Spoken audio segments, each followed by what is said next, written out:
શહેરના તરસાલી સ્થિત શરદનગર અતિથિ ગૃહમાં પરમ પૂજ્ય પરમહંસ સદગુરુ શ્રી કેવલાનંદજી મહારાજના સ્મરણાર્થે ભજનનો કાર્યક્રમ રાખવામાં આવ્યો હતો, જેમાં વિશાળ સંખ્યામાં ભક્તો હાજર રહ્યા હતા।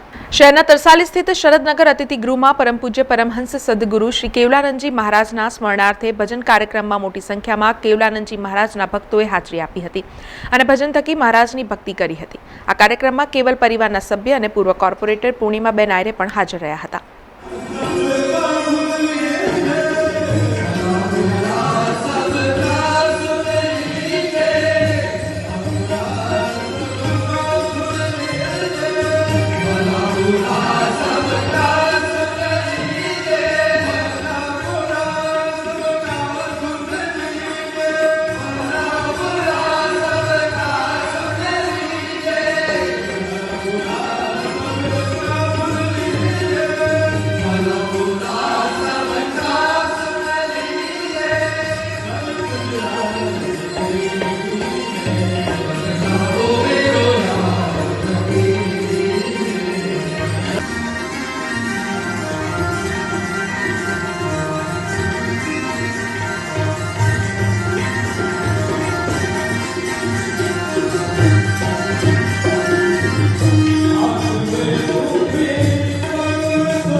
સમાચારોના સતત અપડેટ માટે TNN ન્યૂઝને YouTube પર સબસ્ક્રાઇબ કરી બેલ આઇકોન પ્રેસ કરો અને અમારી સાથે જોડાયેલા રહો Facebook, Instagram અને Twitter ઉપર।